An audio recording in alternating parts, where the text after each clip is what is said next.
छोटा सा गवाही देती हूँ, है ना। गवाही के समय में मैं खड़े नहीं हूँ क्योंकि मैं बाद में खड़े होना ही था।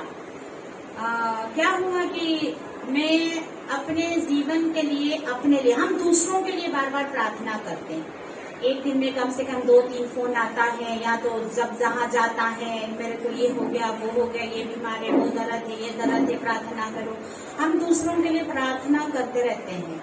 मैं अपने लिए छोटे मोटे चीज के लिए मैं प्रार्थना नहीं करती हूँ। सच कहूँ, मोटा मोटा के लिए प्रार्थना करती हूँ, प्रभु मुझे घर चाहिए, प्रभु गाड़ी चाहिए, ऐसे मोटा मोटा वाला मैं प्रार्थना करती हूँ। छोटे मोटे के लिए मैं परमेश्वर को थोड़ा डिस्टर्ब नहीं करती हूँ। लेकिन क्या है कि अब मेरे जीवन में छोटे छोटे भी ना प्रभु का बिना मतलब छूटते जा रहे, मतलब फेल होते जा रहे। तो पिछले दिनों में क्या हुआ था, मैंने एक तावा खरीदा, छोटी सी बात है, तावा खरीदा, आम बात की है। तावा खरीदा क्योंकि मेरे तावा नॉन स्टिक जो है ना, किसी ने मेरे परिवार वालों ज्यादा वो स्टील वाले से मार दिया तो सब खत्म हो गया। हमारे सर जी ने बर्तन धोया एक बार, उसने उस स्टील वाले ने मेरे नॉन स्टिक को ऐसे ऐसे रगड़ के सारा नॉन स्टिक उड़ा दिया। तो उसी से रोटी बना चिपक चिपक हो जाता है। तो मैंने कहा नया खरीदूंगी, मैं खरीदूंगी तो सबसे अच्छा वाला खरीदूंगी, चाहे 1000 हो चाहे 1200, ऐसे बोला मैंने। हर महीने की मैं खरीदूंगी, खरीदता ही नहीं है। अच्छा, मैंने खरीद लिया जाके, तो वो भी मंगलवार के दिन था। चर्च से पहले मैं आया, संगति से पहले, और जाके मैंने खरीदा। भीड़ भी होता वहां पे हादसा रोड में। मैंने कहा भैया नॉन स्टिक चाहिए, मेरे को फ्यूचरा का ही चाहिए, और कंपनी नहीं चाहिए, फ्यूचरा का होना चाहिए और नॉन स्टिक होना चाहिए। उन्होंने निकाल के दे दिया। मैंने खास उसकी डब्बे में क्या लिखा नहीं पढ़ा, मैंने बोल दिया नॉन स्टिक है, तो मैंने सोचा नॉन स्टिक ही होगा। मैं आ गया, अब तो मैं सुबह अच्छा से रोटी बनाऊंगी, अब नहीं चिपकेगा। मैंने डाला तो फिर वही की वही चिपकते गया। मैंने सोचा हो सकता है ये बिल्कुल नया है इसलिए चिपक रहा है, एक बार मैं धोऊंगी तो फिर खत्म हो जाएगा। फिर मैंने धोया, फिर बनाई, फिर भी चिपक रहा है। मेरे को कोई उपाय नहीं था, मैंने थोड़ा सा तेल डाल के बना दिया उसे। अब मैंने कोई गड़बड़ जरूर है इसमें, मैंने उसकी कवर चेक किया, हफ्ता रख लिया मैंने उसको, मतलब मंगलवार है अगले मंगलवार हो गया, मतलब बुधवार सोमवार हो गया, मैंने कवर में पढ़ा तो उसमें वो तो है ही नॉन स्टिक नहीं था, कवर में भी लिखा हुआ ये नॉन स्टिक नहीं है, ऐसे लिखा है। तो ये तो गड़बड़ है, मैं कैसे बदलूं इसको। कोई अब मैंने धोना शुरू किया उसको अच्छी तरह से, रगड़ के, जो भी दाग लगी है अंदर बाहर एकदम मतलब साफ दिखे, मतलब नया हो जाए ताकि मैं बदल सकूं। और उसके बाद क्या हुआ, उसकी कवर डब्बा है ना बहुत बड़ा होता, फ्यूचरा का डब्बा भी बहुत बड़ा बनाते हैं, वो नाम है कंपनी का है, वो महंगा बेचना है ना, तो चमक करके डब्बा बनाया। मैंने हर बार भी बोला ये डब्बा पता नहीं छोटी सी घर में, इसको फेंक देना चाहिए। मैं बार बार बोलती हूँ, फिर भी नहीं फेंका, फिर बार बार बोलती इसको फेंकना, फिर भी नहीं फेंका। वो संभाल के रखा है ऐसे, मैंने कूद रखते गया। अब फिर काम आ गया, क्या पता प्रभु जाने उस डब्बा की जरूरत पड़ेगी अभी। तो मैंने क्या किया, प्रार्थना किया, 4-5 बार उस तावा के लिए प्रार्थना किया। वो इंसान तावा के लिए, मैं गाड़ी के लिए प्रार्थना करती हूँ, घर के लिए प्रार्थना करती हूँ मोटा मोटा। अब मैं आगे तावा के लिए प्रार्थना करना, तो उस तावा को मैंने प्रार्थना किया अच्छी तरह से, नूर नया हो जाए, चमक जाए नया की तरह करके रात को किया, और अगले सुबह किया मंगलवार को, पूरी 7वां दिन हो गया। मंगलवार को खरीदा, अगले मंगलवार होगा, और फिर मैं अगले लेडीज मीटिंग में उस डब्बा को लेके आई। अब फिर मैंने प्रार्थना किया, फिर गई दुकान में, भीड़ बहुत था। मैंने कहा नॉन स्टिक देने को बोला, अब ये नॉन स्टिक नहीं था, मैंने भी ध्यान नहीं किया, तो उसको मैंने कहा बदलना है। तो उसने कहा, खोल के देखा, कुछ नहीं बोला, नया की तरह चमक लिया था। प्रभु ने उसके आंखें को शायद अंधा कर दिया, जो भी जरूरत पड़ता ना, लोगों का मन अंधा भी करना जरूरत पड़ता कभी कभी, थोड़ी देर के लिए। फिर उसने देखा, मैडम यही रखो, अंदर मत ले जाना, अभी लड़का फ्री होगा लेकिन थोड़ा टाइम लगेगा, दे देंगे। फिर करके उसने मुझे नया तावा दिया, जोड़ना पड़ा, फिर भी मुझे खुश था। अब मैं छोटा के लिए प्रार्थना करना पड़ेगा। ये मेरे गवाही है कि, और एक और गवाही, पैन कार्ड, हमारी सर्जी को और मेरा पैन कार्ड जो है उसी करेक्शन के लिए फरवरी से दे रखा था, किया ही नहीं उन लोगों ने। तो फिर मैं जाके किया, प्रार्थना करके करके फिर गया पेन कार्ड के लिए। अरे उस पेन कार्ड के लिए मैं कितना बार प्रार्थना करना पड़ा, वो छोटी सी कार्ड के लिए। अब मैं गई, मेरा तो अभी तक नहीं हुआ, उसको भी शायद और ज्यादा प्रार्थना की जरूरत पड़े। सर जी का तो हो गया, तुरंत हो गया और मैसेज आया आपकी पेन कार्ड हम भेज रहे हैं, डिस्पैच हो चुका है। अब एक परेशानी हो गई, घर में मेरा कोई होता ही नहीं है, अब क्या हो जाए, कैसे करे। फिर मैंने प्रार्थना की, जैसे भी वो प्रभु पेन कार्ड वापस नहीं जाना चाहिए, मुझे कुछ नहीं पता, या तो दोपहर को भेजे उस पोस्टमैन को, या तो कुछ उपाय करे। सोमवार के दिन था, शनिवार की मुझे मैसेज मिला, फ्राइडे की। शनिवार को मैंने देखा नहीं आया, संडे तो छुट्टी है, जरूर मंडे को आएगा, घर में तो कोई नहीं है, ताला बंद है, होगा कैसे। फिर सोमवार की लगभग 12 बजे जब मैं स्कूल में थी, कॉल आया, कोई नंबर मेरे सेफ में ही नहीं था, अननोन नंबर था। मैंने उठाया, उसने बोला हाँ लगने के पेन कार्ड आए हैं, ले जाओ, ऐसे बोला। अब तो मैं घर पे नहीं हूँ। मैंने कहा कि भैया मैं घर पे नहीं हूँ, तो मैं अपने पड़ोसी को दे दूंगी, मैं उसको फोन करूंगा। हाँ कोई बात नहीं, मैं दे दूंगा। फिर मैंने पड़ोसी को फोन किया, हमारे पेन कार्ड है, ले गए। अब हो गया 2 काम, छोटी छोटी चीज के लिए मुझे अब प्रार्थना करना पड़ा। अब क्या है प्रभु हमारे अब जब हम विश्वास में जब हम जाते हैं, खट करके अब एक कदम भी हम अपनी मर्जी से नहीं उठा सकता परमेश्वर के बिना। अपने मर्जी से कौन सांस ले सकता है, अपना मर्जी से एक बाल भी लंबा कर सकता है, नहीं कर सकता। परमेश्वर के बिना कुछ भी नहीं उत्पन्न हुआ, इसलिए हम परमेश्वर के बिना हम जी नहीं सकते। और उसने हमको हर आशीष दिया है। मेरे वचन शुरू होने से पहले हम थोड़ा सा बेटी के साथ गाना गाएंगे प्रभु की महिमा के लिए।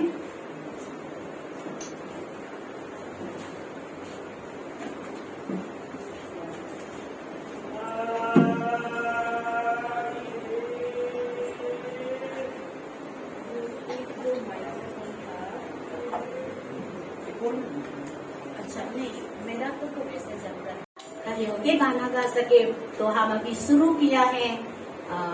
काफी उत्साहित दे देकर हम गाना गा सकते हैं। घर में इसी के लिए प्रैक्टिस करते हैं, गाना गाते हैं, बहुत बार प्रैक्टिस करते हैं, तब हम इतना गा सकते हैं। धीरे धीरे हम भी बनाएंगे कि गाना प्रभु की स्तुति, गाना के द्वारा स्तुति करने के लिए। मेरे एक सपना है, वो प्रभु ने पूरा किया, और एक और सपना है, हमारे घर की पिता बाइबल सीखने जाए, वो भी जा चुके हैं, अभी 3 महीना होने वाला है। हम महीना गिनती करते हैं। उसकी बेटी ने कहा 3 साल होना है, अभी तो सिर्फ 3 महीना भी नहीं हुआ, बहुत लंबा होगा। तो 3 महीना तक पूरा किया तो आगे भी प्रभु पूरा करेगा। ये 2 सपना प्रभु ने मेरे सपना पूरा किया है, इसलिए मैं प्रभु को भी धन्यवाद करती हूँ। आज हमारे विषय होगा कि पश्चाताप, रिपेंटेंस, इंग्लिश में रिपेंटेंस, पश्चाताप, मन फिराना। उसके लिए हम वचन पढ़ेंगे सुसमाचार लूका 15:11 से लेके 24 तक। बहुत लंबा वचन है, फिर भी मैं पढ़ूंगी, क्योंकि मैं कहानी पढ़ूंगी तो साफ हो जाएगा, दोबारा उस कहानी को दोहराना नहीं पड़ेगा।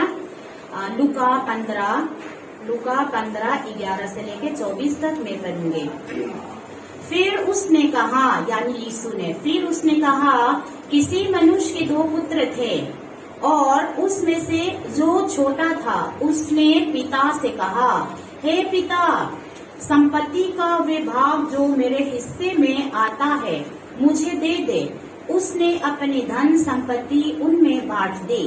बहुत दिन ना बीते कि छोटा पुत्र सब कुछ एकत्रित करके दूर देश की यात्रा पर चल पड़ा, जहाँ उसने अपनी संपत्ति कुकर्म में उड़ा दिया।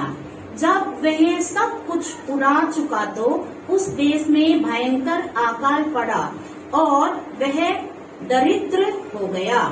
तब वह जाकर उस देश के एक नागरिक के यहाँ काम में लग गया। उसने उसे खेत में स्वर्ण चराने भेजा।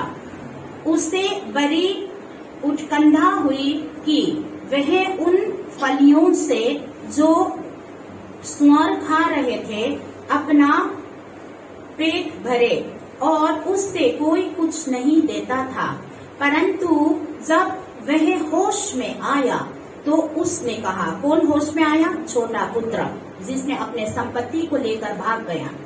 परंतु जब वो होश में आया तो उसने कहा, मेरे पिता के कितने ही मजदूरों को पेट भर भोजन मिलता है, परंतु मैं यहाँ भूखा मर रहा हूँ। मैं उठकर, आधार वचन जो हमारे खास वचन होगा, मैं उठकर अपने पिता के पास जाऊंगा और उससे कहूंगा, हे पिता, मैंने स्वर्ग के विरोध में और तेरी दृष्टि में पाप किया है। मैं अब तेरा पुत्र कहलाने के योग्य न रहा। मुझे अपना एक मजदूर समझकर रख ले।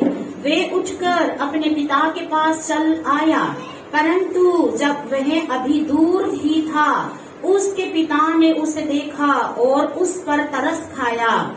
अतः उसने दौड़कर उससे गले लगाया और चूमा। पुत्र ने उससे कहा, हे पिता, मैंने स्वर्ग के विरोध में और तेरी दृष्टि में पाप किया है। मैं अब तेरा पुत्र कहलाने का योग्य न रहा।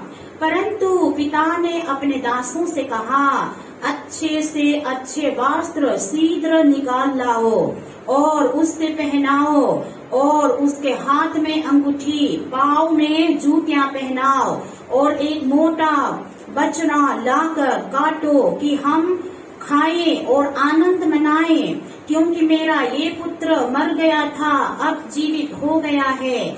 वो खो गया था, अब मिल गया है। और वे आनंद मनाने लगे। और वचन हेजेकियल 33 का 11, कोई जबान मेरे लिए पढ़ लीजिएगा। हेजेकियल 33 का 11 वचन।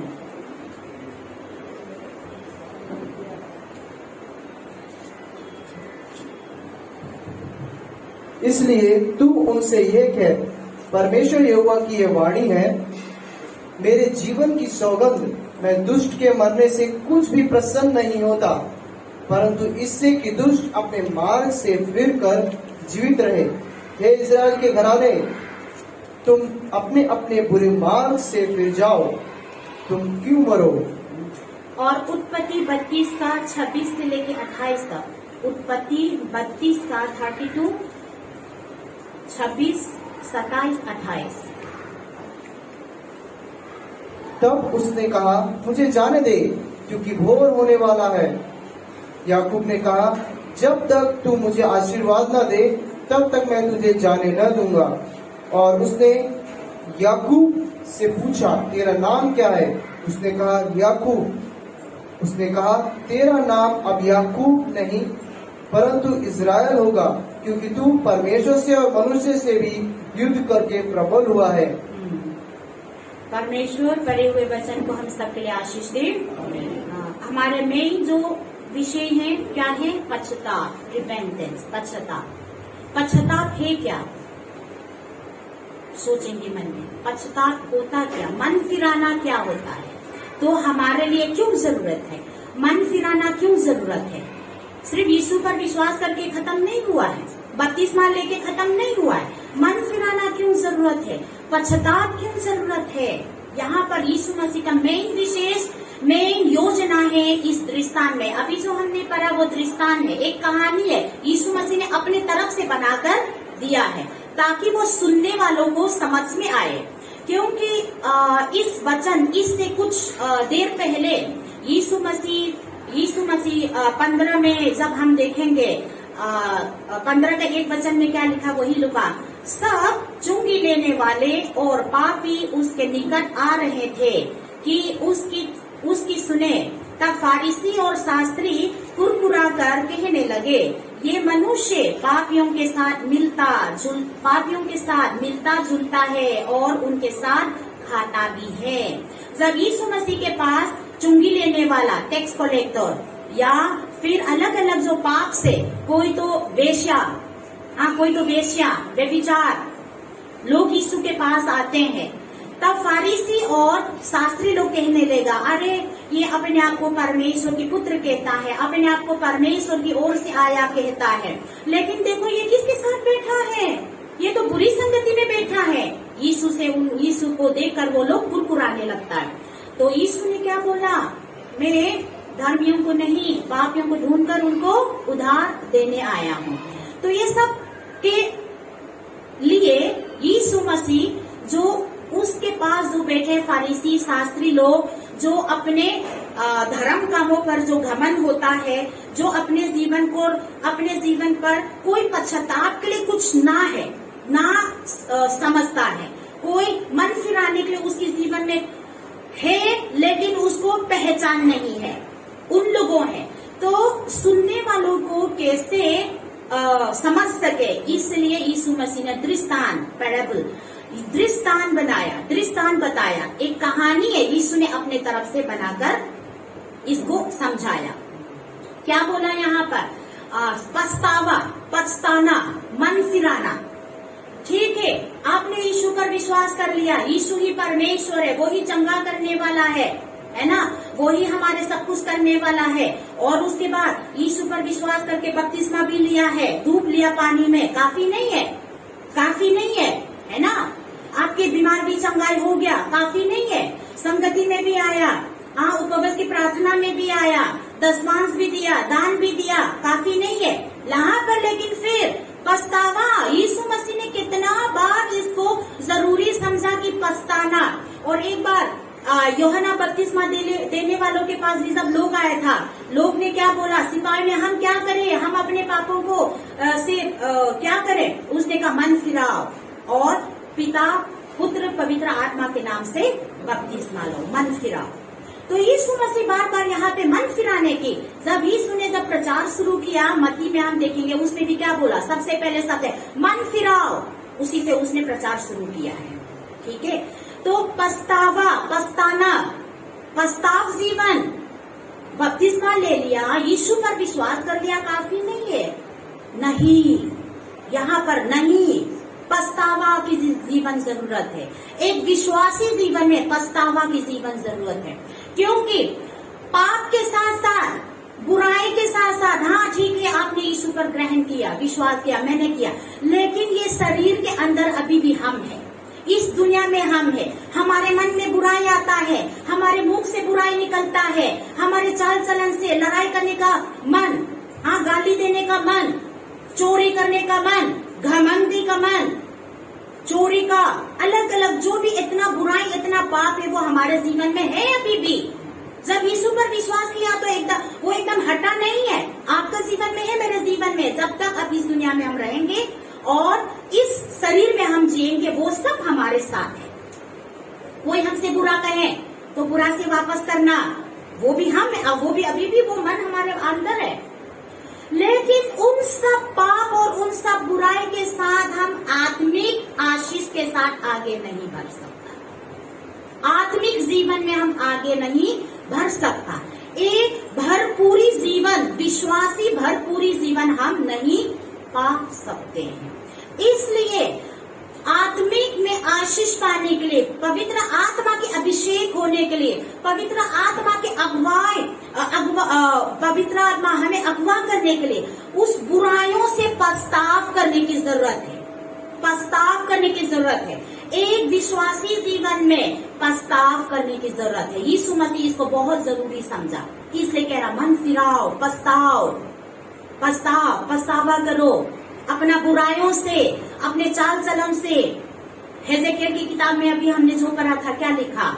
मैं दुष्ट बोलते ना, दुष्ट ना, जो दुष्ट को उसकी पापों से मरने से मुझे कोई खुश नहीं है। जो बुराई करने वाला अपने बुराई के साथ जो मरता है ना, उसमें मैं बिल्कुल खुश नहीं हूँ। लेकिन जब मैं खुश हूँ, जो दुष्ट है, जो बुराई करता है, अपने बुराइयों को छोड़कर मन फिराकर जब मेरे पास आता, तब मैं खुश हूँ। इसलिए इस्राएल, तुम क्यों अपने पापों के साथ क्यों मरोगे? मन फिराओ, अपने पापों से पश्चाताप करो, अपने बुराई को छोड़ और मेरे पास आओ और जियो। ये परमेश्वर का वचन है। अभी जो हमने जो पढ़ा था, खोए हुए पुत्र, उसके हेडिंग में ना, खोए हुए पुत्र का दृष्टांत था। छोटा वाला बेटा, एक मनुष्य के पास 2 बेटा था। उसमें से छोटा बेटा ने क्या बोला? पिता, जायदाद में से मेरा हिस्सा को दे दो। पिता जानता था ऐसे देना गलत बात है, पिता जानता था। और ये इस्राएलियों की, यहूदियों की यहूदियों की रिवाज के अनुसार जायदाद या तो घर की जो नाम जो है बड़े बेटा से चलता है, बड़ा बेटा से चलता है। अगर चार बेटा होगा, सबसे बड़ा 2 हिस्सा का जायदाद पिता को मिलेगा, जो बाकी 2 बचा है वो 3 लोग बांटेगा। ऐसे उनका रिवाज होता है। ये सब पुराने नियम में भी लेवितिक व्यवस्था विवरण वगैरह में भी लिखा। उस वचन को हम नहीं निकालेंगे, टाइम ज्यादा हो जाएगा। तो यहूदियों के रिवाज के अनुसार बड़ा बेटा को हक होता है पिता की जायदाद से, ज्यादा परसेंट की प्रतिशत की हक होता है। और घर जो भी चलेगा पिता खत्म होने के बाद बड़ा बेटा की होगा। और उसके बाद यहाँ जायदाद की बात है, पिता मरने से पहले जायदाद को बेटा के नाम नहीं दिया जाता। ये सब में तो आपको जरूर पता है। हाँ, ओ पिता खत्म हो गया, माँ खत्म हो गया, हमें वो नाम बांटना है, नाम सब में लिखना है, सब लोग गाँव जाते हैं। मैंने बहुत सुना है ऐसे, है ना। ये सब में तो मेरे से ज्यादा आप लोग ज्यादा पता होगा। हम लोगों में तो छोटा बेटा को मानता है, छोटा बेटा के पास दिया जाता सारे की सारे। तो छोटे बेटा ने बोला, पिता जायदाद में से मेरा हिस्सा दे दो। पिता को मालूम था ये गलत है, लेकिन पिता ने उसको दिया। परमेश्वर ने हर एक मनुष्य को अपने ही इच्छा में जीने का स्वतंत्र दिया। एदन की बगीचा में देखा ना, परमेश्वर ने क्या फल था? बहन लोगों में से कुछ बताइए। पिछले बार भी मैंने बोला था। अच्छा, वो तो फारसी में था। अभी भी गलत है।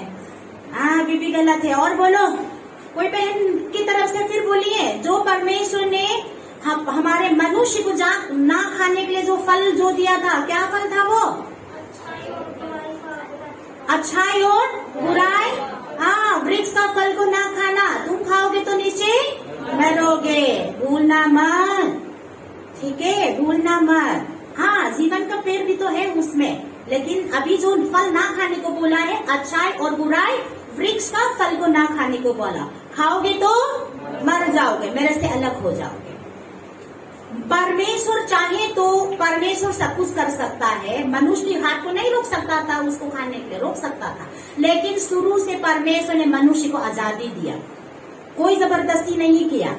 आजकल हमारे देश में क्या बोलता है, धर्म परिवर्तन कर भाई है। हम कोई परमेश्वर किसी को जबरदस्ती नहीं करता। जो नहीं जानते हैं इसलिए उसने ऐसे कहा। परमेश्वर किसी को जबरदस्ती नहीं करता। परमेश्वर सभी को अपने ही इच्छा के अनुसार रास्ता चुनने का आजादी दिया है।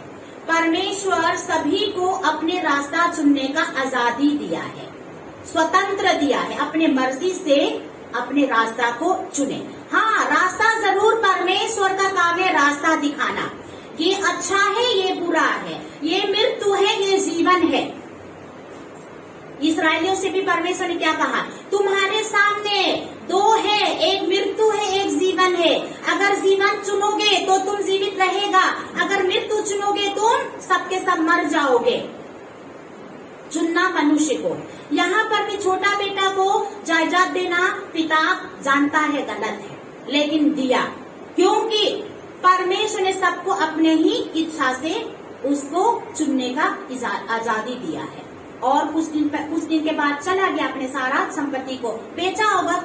उसी समय तो पैसा से नहीं रखता, हर एक चीज जमीन से और गाय भेड़ क्या है बकरी इस हिसाब से रखते हैं। तो बेच के चला गया। और बाइबल में क्या लिखा है, दृष्टांत में क्या बोला? वो कुछ दिन के बाद उसने अपने बुराइयों में कुकर्मियों के साथ उड़ा दिया। और बाद में इसकी कहानी को, इस दृष्टांत को पूरा तक हम करेंगे। बड़े बेटा ने क्या बोला? ये अपना व्यभिचार वेश्या लोगों के बीच में इसने अपना पैसा को इसमें क्या है ऐस करके इसने खत्म किया। और आप इसके लिए कुछ नहीं मना रहे हो। बड़ा बेटा की जो उस कहानी से, उस वचन से हम सुन सकते हैं, मतलब इस छोटा बेटा ने अपना पैसा को गलत तरीके से इस्तेमाल किया, उड़ाया। हो सकते पार्टी में गया, कोई व्यभिचार के बीच में, वेश्या लोगों के बीच में ऐस करने के लिए उसने अपना पैसा को इस्तेमाल किया है। जरूर गलत किया उसने, बहुत बुरा किया है। उसके बुरा कोई माफी का लायक भी नहीं है। फिर क्या हुआ? पैसा खत्म हो गया, बहुत भयंकर अकाल पड़ गया। फिर उसने उस नागरिक एक के पास गया और उसने काम पे लगाया। कैसे काम? स्वरों को चराने का काम दिया है। यहूदियों की यहूदियों की रिवाज के अनुसार उनकी ये स्वर्ण को अशुद्ध जानवर माना जाता है और उसकी खाना चराने का काम मिला। इतना गिर चुका है, इतना गिर चुका है कि वो कुछ भी ना बना, कुछ भी ना बचा। स्वर्ण की खाना खिलाने के लिए काम मिला। वो लोग स्वर्ग को छूटे भी नहीं है। स्वर्ग शब्द भी अपने मुंह से लेना उसको गलत समझता है, क्योंकि अशुद्ध जानवर माना जाता है यहूदियों। तो स्वर्ग की खाना खिलाया और बाइबल में ऐसा लिखा है, वो मन करता था कि वो स्वर्ग ने जो खाया उसको भी खा के अपना पेट को भरे, ऐसे उसको मन लगा। इतना गिर चुका है, इतना कंगाल हो चुका है अपने गलतियों से, अपने खुद जो रास्ता चुना है, इतना कंगाल हो गया है। इसी तरह मनुष्य ने अपने रास्ता को चुना, शैतान की बातों में आकर परमेश्वर के आगे को तोड़ा और परमेश्वर से दूर चला गया। यशायाह 53 में क्या लिखा, हम सब तो भेड़ों की तरह अपने अपने रास्ता भटक चुके हैं। भेड़ों की तरह, भेड़ों के साथ क्यों उदाहरण लिया, क्योंकि भेड़ों की नजर जो है बस उसके सामने तक है, दूर का नहीं दिखता है। इसलिए भेड़ जो है अकेला छोड़ो तो अपने रास्ता भटक जाता, वो अपने घर नहीं वापस आ सकता। इसलिए भेड़ हमेशा एक संग में जाता है और अपने चरवाहा के पीछे पीछे जाता। चरवाहा हमेशा आगे जाएगा, उसके पीछे पीछे जाएगा। चरवाहा पीछे नहीं जाता, आगे आगे जाता है ना। तो हम तो भेड़ की तरह अपने अपने रास्ता भटक चुके हैं। जब मनुष्य ने परमेश्वर के आगे तोड़कर परमेश्वर से दूर अपने ही मर्जी से चुना, दूर चला गया। एक मनुष्य के जीवन में इतना कंगाल आ गया है कि इतना भी पैसा कमाए तब भी उसके जीवन में शांति ना मिला। कितना जगह पर मत्था टेक के आता है तब भी अपने मन आत्मा में शांति ना मिला। सही गलत? इतना पैरों पर माथा टेका, इतना पत्थरों पर माथा टेका, इतना नदियों पर माथा टेका, तब भी मनुष्य के जीवन में आत्मा की शांति जो है वो ना मिल पाया। इतना भूखा हो गया, इतना कंगाल हो गया कि वो अपने आप से कुछ भी करने का योग्य नहीं है। इतना भूखा हो गया छोटा बेटा कि वो स्वरों को जो खाते हैं उस खाना से अपना पेट भरने की मन कर रहा था। लेकिन क्या हुआ, होश में आया। छोटा बेटा को क्या हुआ, होश में आया। होश में आना बहुत जरूरी है मेरे भाई बहनों। आज आपने क्या किया, कौन सा बुराई में आप फंसे हुए हो, कौन सा बुराई में आप फंसे हुए हो सकता झूठ की बुराई में, झूठ की बंधन में, हो सकता है गलत धंधा करने की बंधन में, हो सकता है गमंधी की बंधन में, हो सकता है लड़ाई झगड़ा की, कोई किसी के साथ बिल्कुल मेल मिलाप नहीं हो सकता, ऐसे बंधन में, कोई गमंधी की बंधन में, अलग अलग बुराई में फंसे हो सकता है। लेकिन होश आना बहुत जरूरी है। छोटा बेटा को क्या हुआ, अब होश में आया। होश में आना मेरे भाई बहन, किस किस बुराई में आप फंसे होंगे, जरूर कोई ना कोई बुराई में फंसे होंगे। वचन ना करने के, प्रार्थना ना करने के मन में, दशमांश ना देने के मन में, अलग अलग बुराई अलग अलग होगा। यहाँ पर छोटा बेटा का जो गलती क्या था, उसने अपने संपत्ति को पूरा लिया और इस करके गलत बुराइयों में उसने इस्तेमाल करके उसने खत्म किया है। जरूरी नहीं है वही गलती हमारे साथ होगा, हमारे अलग अलग बुराई होगा जो हमारा जीवन में, उस बुराइयों से आज होश आना बहुत जरूरी है। तब वो होश आया, क्या बोला, परंतु जब वह होश में आया तो उसने कहा, हे मेरे पिता के कितने ही मजदूरों के पेट भर भोजन मिलता है, परंतु मैं यहाँ भूखा मर रहा हूँ। मैं उठकर अपने पिता के पास जाऊंगा और उससे कहूंगा, हे पिता, मैंने स्वर्ग के विरोध और तेरे दृष्टि में पाप किया है। सबसे जरूरत पॉइंट है। हो सकता है आज आप कुछ बुराई में फंसे हो, कुछ गलत संगति में फंसे हो, ठीक है, हाँ मेरे भाई बहनों, आपने यीशु पर विश्वास किया, मैं मानती हूँ, बपतिस्मा भी ले लिया, मैं मानती हूँ, लेकिन पश्चाताप की जीवन जरूरत है कि प्रभु मैंने आपके विरोध में पाप किया है, प्रभु इतना दिन से आया, मैं घमंड करके आया कि मैंने सोचा मैं ही सबसे अच्छा हूँ, मैं ही सबसे अच्छा काम करता हूँ, मैं ही सबके लिए भलाई करता हूँ। ये भी तो एक घमंड है ना। छोटा बेटा तो ऐसे गिर गया, वो अपने आप से क्या बोले, अपने आप से क्या बोला, पिता मैंने स्वर्ग की ओर तेरे विरोध में मैंने पाप किया है, अब मैं आपके पुत्र कहलाने का योग्य भी नहीं हूँ। ये चीजें प्रभु हमेशा जो सुनना चाहता हमसे, ओ प्रभु मेरे ये हो गया, मेरे काम छूट गया, काम दिला दो, मेरे ये हो गया, वो दर्द हो गया, मेरे वो फुलाने मेरे परिवार को ये होगा, उसको चंगा करो, ये दो ये चंगा करो। हमेशा हम तो उसको पहुंचा देते, लेकिन प्रभु सबसे ज्यादा क्या सुनना चाहता, प्रभु तेरे विरोध में मैंने पाप किया है, मुझे क्षमा कर। ये शब्द है जो प्रभु हमसे रोज की सुनना चाहता है। क्योंकि क्या है, जाने अनजाने, शुरू में जब हम परमेश्वर से दूर हो चुके हैं, परमेश्वर के विरोध में जब हमने गलती किया है, वो क्या है, अपने आप से उस गलती को हम नहीं सुधार सकते हैं।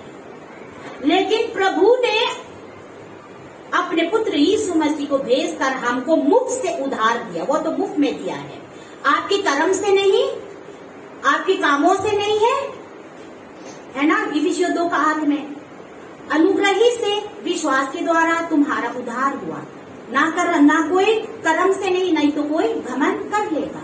उद्धार तो प्रभु ने मुफ्त से दिया, लेकिन पछताव जीवन हमारे तरफ में होना है। पछताव, मन फिराना, पछताव। यीशु को ग्रहण किया, लेकिन हम रास्ता नहीं बदलेंगे। पछताव जीवन हमारे जीवन में नहीं होगा। यीशु को सिर्फ ग्रहण करने से अधूरा है। पछताव जीवन होना जरूरी है, बुराइयों को छोड़ना जरूरी है। तभी तो यीशु मसीह ने बार बार बोला, मन फिराओ, पछताव करो। वह लोग नहीं सोए, जो भी बैठे हैं अपने आसपास में कोई सोएगा तो उठाइए। वचन के समय में सोएगा, बाद में बोलेंगे प्रार्थना करो, ये दर्द है वो दर्द है। आपके जीवन में जब वचन आएगा तब चंगा होगा। वचन परमेश्वर है, आपके जीवन में वचन नहीं है तो आप चंगा ही नहीं होगा। बार बार मुझे ये बात कहना पड़ा हर बार की, लेकिन सच भी यही है ना। वचन के समय में सोएगा, जब वचन खत्म होगा, मेरे को ये हो गया वो हो गया, प्रार्थना करो। हाँ, परमेश्वर थोड़ी ना ऐसे करेगा। क्या बोला परमेश्वर हमसे, ये बार बार सुनना चाहता है। यह जगह में क्या लिखा है, इस्राएलियों को कहो, मैं दुष्ट को अपने बुराई के संग मरने से मैं खुश नहीं हूँ। जो पाप है, जो बुराई करते हैं, वो अपने बुराई के साथ आगे चले जाए, मर जाए, वो मैं खुश नहीं हूँ। लेकिन अपने बुराई से मन फिराए और जिए, वो उसमें मैं खुश हूँ। परमेश्वर हमें पश्चाताप के लिए बुलाया है, क्योंकि पवित्र आत्मा की आशीष, आत्मा की अगुवाई पाप के साथ नहीं हो सकता, हमारा जीवन की बुराई के साथ नहीं हो सकता। आपके जीवन की बुराई अलग अलग होगा। देखो, बुराई है, हो सकता है आपने दारू पीना छोड़ दिया, मूर्ति पूजा छोड़ दिया, बात खत्म नहीं है। आपके जीवन में, हमारे जीवन में जो रोज की बुराई आता है, गुस्से, घमंड, लालच, चोरी करने का मन, बहुत सारा चीजें वो आपको जरूर पता होगा, है? क्योंकि प्रभु आपके मन को जानता, मैं तो नहीं देख सकती हूँ। उन सबसे पश्चाताप जरूरी है। पश्चाताप एक ही बार नहीं है, रोज की पश्चाताप जीवन जरूरी है, रोज की पश्चाताप जीवन जरूरी है। पश्चाताप जीवन हमें इतना पछताव करेंगे प्रभु के सामने, प्रभु हमको क्या करेगा, मदद करेगा, बल देगा, ताकत देगा। उत्पत्ति 32:26 और 28 में क्या लिखा है, याकूब की कहानी था वो। याकूब जो है क्या है, धोखेबाज था। याकूब ने अपने पिता से धोखा दिया। कैसे धोखा दिया? याकूब ने, मैंने जैसे कहा था, यहूदियों के रिवाज में बड़े बेटा को पिता की सारा जायदाद पर हक है। याकूब का पिता इसहाक था, ठीक है। इसहाक बूढ़ा हो गया, अपना बेटा एसौ, ये याकूब का बड़ा भाई है। इसहाक ने कहा अपना बेटा एसौ से कि बेटा, मेरे आपको अब दिख नहीं रहा, कभी भी मैं जा सकता हूँ, इसलिए मेरे लिए बहुत अच्छा हिरन मार के आओ, मेरे लिए बहुत स्वाद खाना बनाओ और मुझे खिलाओ और मैं तुम्हें आशीष दूंगा। लेकिन उसकी माँ रेबेका ने सुन लिया। वो बड़ा बेटा को हर हालत में अपने छोटा बेटा को पिता की आशीष दिलाना चाहती है, क्योंकि वो परमेश्वर की योजना थी। ठीक है, फिर क्या हुआ, याकूब ने क्या किया, अपने भाई की कपड़ा पहना और उसने उसकी हाथों में वो भेड़ का जो बाल को रखा, क्योंकि उसकी भाई बाल वाला था। याकूब तो एकदम बाल नहीं था हमारी लोगों की तरह। हम लोग मंगोलॉइड है ना, हम लोगों की बाल नहीं है।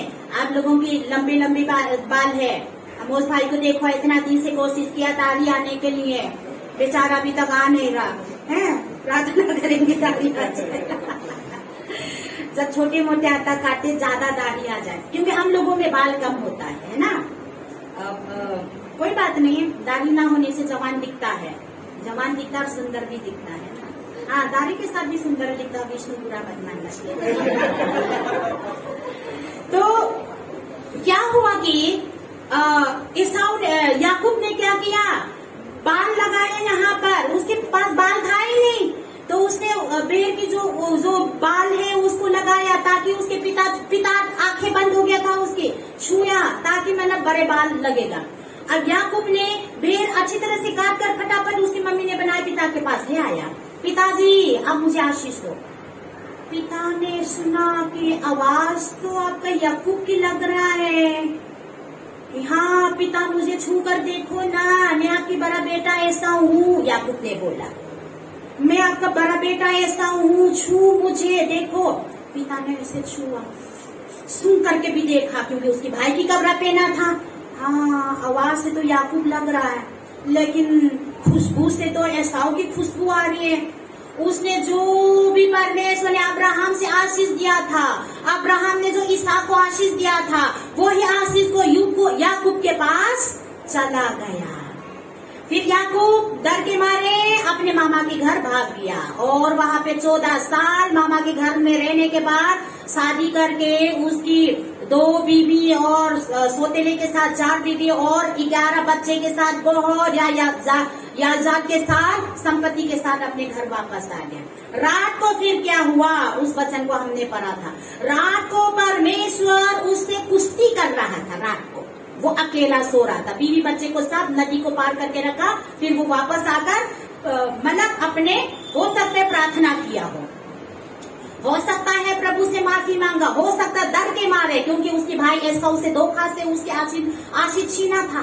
एसाव से धोखा से उसने सारा पिताजी से आशीष छीना था। तो एसाव तो गुस्सा हो गई, मेरे पिताजी का मौत का दिन मेरे भाई का भी मौत होगा, ऐसे बोला था उसकी बड़े भाई एसाव ने। एसाव से डरे हुए, उससे मैं कैसे आंखें मिला, उससे कैसे मिलूं। एसाव के लिए और बड़े भाई के लिए उसने बहुत सारे इनाम को रखा है, भेड़ बकरी गाय ऊंट रखा है, ताकि उसकी गुस्सा कम हो जाए। लेकिन यहाँ पर याकूब को परमेश्वर के साथ कुश्ती किया। रोशनी आने वाला है कि परमेश्वर की स्वर्गदूत, यानी उसको बाइबल में लोग कहते हैं, जो बाइबल की स्टोरी ज्यादा जानकारी वालों ने, यीशु मसीह है। उसने कहा याकूब से, मुझे छोड़ दो, ये रोशनी आने वाला है। याकूब ने कहा, जब तक तुम मुझे आशीष नहीं दोगे मैं आपको नहीं छोड़ूंगा। फिर परमेश्वर ने, यीशु मसीह ने उससे पूछा, तुम्हारा नाम क्या है? हम गाना में क्या कहते हैं, याकूब का परमेश्वर हमारा संग है, ऐसे गाना गाए ना, तो ऊंचा घर है। याकूब का परमेश्वर हम क्यों कहते हैं? मेरे भाई बहन, ये मत सोचे कि याकूब के परमेश्वर याकूब को आशीष देने वाला है, हमेशा मदद करने वाला है। आपने सिर्फ इसी को सोचा होगा। आज मैं उसकी तरफ में नहीं कहना चाहती हूँ। परमेश्वर ने याकूब से पूछा, तुम्हारा नाम क्या है? परमेश्वर को नहीं जानता है कि याकूब का नाम क्या है, जानता है। यशायाह में क्या लिखा, तुम्हारा नाम मेरे क्या है, हथेली में लिखे हुए, मेरे यहाँ उंगली में छापा हुआ है। बोला ना यशायाह की किताब में परमेश्वर ने, तुम्हारे बाल तक भी गिनती करके रखा है। तो परमेश्वर याकूब के नाम को नहीं जानता होगा, जानता है, लेकिन उसकी मुख से अंगीकार का आवाज को परमेश्वर चाहता है कि प्रभु में धोखेबाज हूँ, कि प्रभु में पापी हूँ। उस आवाज को परमेश्वर सुनने के लिए तरफ होता है। याकूब ने क्या बोला, मेरे नाम याकूब है। याकूब का मतलब है धोखेबाज। कौन कौन बोलना चाहेंगे मेरा नाम धोखेबाज है? कोई भी नहीं बोलना चाहेंगे। हम तो करते हुए भी नहीं, मैंने नहीं किया, है ना। जब कुछ टूट गया मम्मी आएगा तो क्या है, ऐसे रखा है। हाँ, हम भी अभी तक। हाँ, आप अपना जीवन में वो तो आप सोच ही लो, आपने क्या क्या झूठ बोला है ना, वो तो सोच ही लो। मैं भी अपना जीवन के बारे में पता है, परमेश्वर जानता है मैं क्या छुपा सकती हूँ परमेश्वर की दृष्टि में, और आपको भी क्या छुपा सकता है। परमेश्वर ये सुनना चाहता, मैं धोखेबाज हूँ प्रभु। हाँ, याकूब ने बोला जब तक तुम मुझे आशीष नहीं दोगे मैं छोड़ूंगा नहीं, लेकिन प्रभु का जिद था अपने नाम बताओ तभी आशीष दूंगा। पहले अपने पापों को पश्चाताप करो, मन फिराओ, तब मैं आशीष दूंगा। है प्रभु ये चाहता, पहले मन फिराओ, पहले पश्चाताप करो, तब मैं आशीष दूंगा। ये प्रभु का वचन है हेzekiel में जो हमने पढ़ा उसके अनुसार भी। तो याकूब ने कहा मेरा नाम याकूब है, मेरा नाम धोखेबाज है। तब प्रभु ने क्या बोला उसके आगे वचन में, अब से तुम याकूब नहीं कहा जाएगा, अब से तुम धोखेबाज नहीं कहा जाएगा, अब तुम्हें इस्राएल करके बुलाया जाएगा। इस्राएल का मतलब है परमेश्वर का संतान। इस्राएल का मतलब है परमेश्वर का संतान। जब हम अपने पापों को पश्चाताप करते हैं, जबकि प्रभु मैं आपकी दृष्टि में पापी हूँ, मैं आपकी दृष्टि में गलत काम करके आया हूँ, जब प्रभु ये आवाज सुनता है ना, आप तुम्हें धोखेबाज नहीं कहेगा, आप तुम पापी नहीं कहेगा, तुम परमेश्वर की संतान हो, मेरे संतान हो, मेरे परिवार के एक सदस्य हो। छोटे वाला बेटा जब आया था उसने कोई उम्मीद नहीं किया होगा उसके पिताजी कैसे चलता होगा। छोटा बेटा को सोचो कि इतना गलत उसने किया था, घर जाने के लिए कोई उपाय तो था ही नहीं, उनके पास कोई चारा ही नहीं बचा था। छोटा बेटा के पास कोई चारा नहीं बचा था क्योंकि वो मरने वाला है भूखा से। तब वो होश में आया, मैं पिता के पास जाऊंगा, मैं माफी मांगूंगा, अगर मेरे पिता के मन में कोई प्रेम हो तो मुझे माफ कर दे। अब वो बेटा के रूप में रखने के लिए नहीं बोला, एक मजदूर समझकर रखने के लिए उम्मीद पर अपने पिता के पास गया था। अब गया, कैसे जाता होगा मैंने थोड़ा विचार किया, वो फटाफट जाता होगा या मन में बहुत डरे हुए जाता होगा? आपको क्या लगता है? डरते हुए जाता होगा मेरे हिसाब से भी, है ना। पता नहीं पिताजी मुझे ग्रहण करेगा कि नहीं करेगा, पता नहीं पिताजी मुझे घर के अंदर घुसने देंगे कि नहीं देंगे। विचार किया होगा, बहुत रास्ता में विचार किया होगा। थोड़ा धीरे धीरे जब घर नजदीक हो गया तो मेरे हिसाब से कदम भी धीरे धीरे स्लो मोशन होते गया होगा, क्योंकि क्या पता पिताजी मुझे डंडा देकर भगा ना दे, है ना।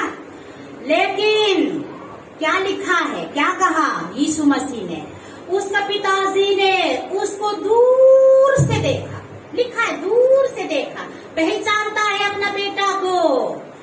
हो सकता है उसकी कमरा अब इतना फट गया होगा, विचार को सब खाने के लिए स्वर्ग का खाना तक भी उसको खाने का मन करता तो इतना गरीब हो गया होगा, इतना कंगाल हो गया होगा कि इतना गिर चुका है उसका जीवन।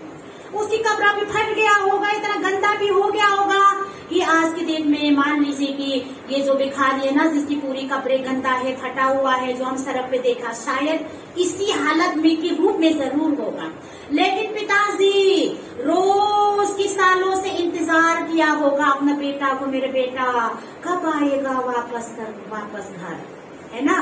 फिर उसने दूर से अपना बेटा को देखा, फिर क्या बोला, बेटा नहीं दौड़ा, दौड़ा कौन? पिता दौड़ा, पिता दौड़ कर आया। बेटा तो डरते डरते एक कदम, दो कदम स्लो मोशन में गया, लेकिन पिता दूर से वो दौड़ के आया, अपने बेटा को गले लगाया, माफी मांगने से पहले ही गले लगा लिया।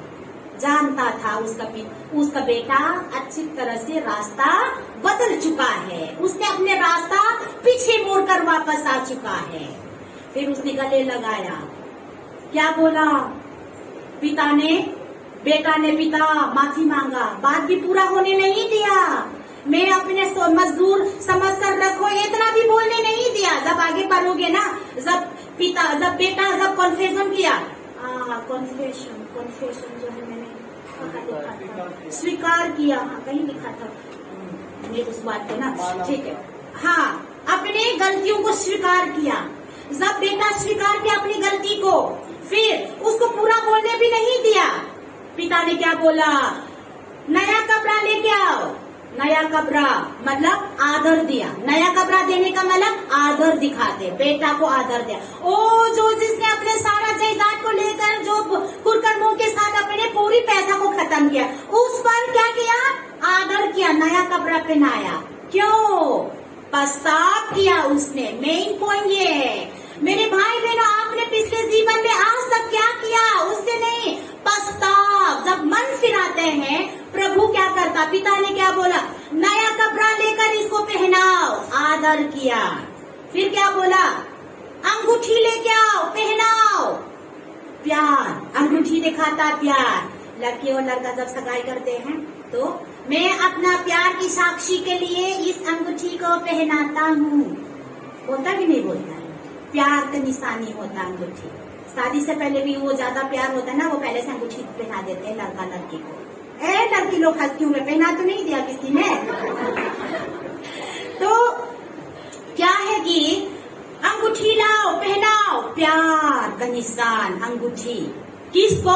जो जिसने अपने जायदाद को लेकर जो बुराइयों में, जुआ में, इसमें जो लगाया था, उसको पहनाया अंगूठी। क्यों? उसने अपने पापों से पश्चाताप किया है। फिर उसके बाद क्या, चप्पल ले गया और उसकी क्या है, पाँव पर पहनाओ। इसका एक निशान होता है। उसी समय में दास रखते हैं, दास है ना, जो दास को खरीदा जाता है। दास लोगों को शायद चप्पल नहीं पहना हो, जब नया चप्पल पहना दास लोगों को, हाँ अब दास लोगों को उसकी दासों से जब स्वतंत्र होना होता है, जैसे मालिक अपने दास को जब स्वतंत्र करना होता है कि हाँ आज से तुम स्वतंत्र हो, मेरे दास नहीं, अपने मर्जी से आप जी सकते हो, अपने मर्जी से शादी करो, जियो, खाओ, पियो, जब स्वतंत्र देना होता है तो वो लोग नया चप्पल पहनाया जाता है। ठीक है, नया चप्पल पहनाया जाता है। तो क्या बोला यहाँ पर पिता ने, नया चप्पल लेके आओ और इसको पहनाओ, पाप से स्वतंत्र का निशान, बुराइयों से स्वतंत्र, पाप के बंधन से स्वतंत्र, क्योंकि उसने पश्चाताप कर लिया है ना। एक आखिरी के लिए, हाँ दो बार स्वागत किया नहीं इसलिए थोड़ा लंबा हो गया। तो हम पिछले संडे में हमारे पादरी से जकई की कहानी सुना था, पता नहीं फर्स्ट सीख में सेकंड सीख में, वो मेरे को याद नहीं है। तो जकई के जीवन में क्या था, जकई लुका 19 में आप पढ़ोगे, जकई के जीवन में क्या हुआ था। जकई चुंगी लेने वाला था, उसी समय के बहुत महापापी मानते थे जकई। तभी तो चुंगी लेने वालों और बुराइयों के साथ जब यीशु मसीह बैठता है, तब लोग फरीसी लोग, शास्त्री लोग कुरकुराने लग जाते, ये बुराइयों के साथ खाना खाते, बुराइयों के घर में, पापी के घर में जाता है। लेकिन यीशु ने कहा, डॉक्टर की इसको जरूरत है, मरीज को, है ना, जो चंगे भले उसको डॉक्टर की जरूरत नहीं है, जो मरीज को डॉक्टर की जरूरत है, जो पापी है उसको यीशु का जरूरत है, जो बुराई करता है उसको यीशु का जरूरत है, जो गलत संगति में है वो यीशु का जरूरत है, धर्मियों को नहीं। क्योंकि अपने आप को जो धर्मी कहता है उनके लिए यीशु मसीह का कोई काम नहीं है, क्योंकि वो तो धर्मी है अपने आप को। और क्षमा, वो जब तक पश्चाताप के जीवन नहीं है तो यीशु मसीह उनको क्षमा नहीं कर ही सकते। तो फिर जकई ने क्या किया, जकई को चुंगी लेने वाला लोग पापी मानता था, लेकिन यीशु मसीह जकई के घर आया, तब भी लोग ने कहा, देखो पापियों के घर में चला गया। लेकिन जब यीशु मसीह जकई के जीवन में आया, जकई ने अपना कैसे मन फिराया कि प्रभु आज से मैं अपनी आधा संपत्ति को कंगालों को दूंगा, और किसी से मैंने गलत तरीके से पैसा लिया हो तो मैं उसको 4 गुना वापस करूंगा। देखो इतना मन फिराया उसने, इतना पश्चाताप किया जो उसने जो गलती किया था। गलती हाँ जकई ने जरूर किया था, लेकिन पश्चाताप किया था। जब यीशु मसीह आपका जीवन में आया, मेरे जीवन में आया, उसके अगले कदम क्या, पश्चाताप। सिर्फ यीशु मसीह को ग्रहण किया, पानी में डूब गया, बात खत्म नहीं, पश्चाताप, रोज की पश्चाताप। विश्वास में आगे बढ़ते हैं तो क्या हो गया हमारे जीवन में? देखो, विश्वास में हम ज्यादा वचन में जब हम चल जाता है तो एक थोड़ा सा भी मुंह में गलत शब्द निकल गया ना, महसूस हो जाता है, महसूस हो जाता है अंदर से। तो रोज की पश्चाताप की जीवन प्रभु हमसे चाहता है। प्रभु हमसे ये सुनना चाहता है कि प्रभु मैं एक पापी हूँ, मुझे आपके पुत्र कहने के योग्य भी नहीं हूँ। तब क्या बोला? अंगूठी लेके आओ, नया कपड़ा लेके आओ और इसकी पाँव में नया चप्पल पहनाओ। ठीक है, इतना हम बताएंगे। प्रभु आप सबको आशीष दे। मैं छोटी सी प्रार्थना करूंगी। हालेलुया, धन्यवाद धन्यवाद पिता परमेश्वर, आपके अनुग्रह के लिए, आपके दया के लिए। जब हम पाप से आपसे दूर हो चुका था, जब हम अपने मर्जी से आपसे दूर हो चुके थे, लेकिन पिता आपने अपने पुत्र यीशु मसीह को भेजा हमको ढूंढ कर दोबारा आपके संतान ठहराने के लिए। धन्यवाद पिता आपके अनुग्रह के लिए, आपके दया के लिए। ओ पिता परमेश्वर, आज हमने आपकी वचन प्रस्ताव के बारे में जो बताया, पिता पवित्र आत्मा परमेश्वर, मैं आपसे विनती करती हूँ, यहाँ पर इतना भी भाई बहन जो भी बैठे हैं, सबके जीवन में प्रतिदिन पश्चाताप जीवन होने के लिए, मन फिराने के लिए हम सबको पवित्र आत्मा अगुवाई करे। पवित्र आत्मा, आपके बिना हम पश्चाताप जीवन नहीं कर सकते, हम मन नहीं फिरा सकते हैं, हम अपनी गलतियों को भी महसूस नहीं कर पाता है। इसलिए पवित्र आत्मा हम सबको जांच करके प्रभु हमको प्रभु देखे, ताकि हम अपनी गलतियों को प्रभु पहचान सके, अपने पापों को पहचान सके। ऐसा होने के लिए वचन को लेकर सबको आशीष दीजिए। धन्यवाद के साथ प्रार्थना मेरे उद्धारकर्ता यीशु के नाम से मांगती हूँ, आमीन।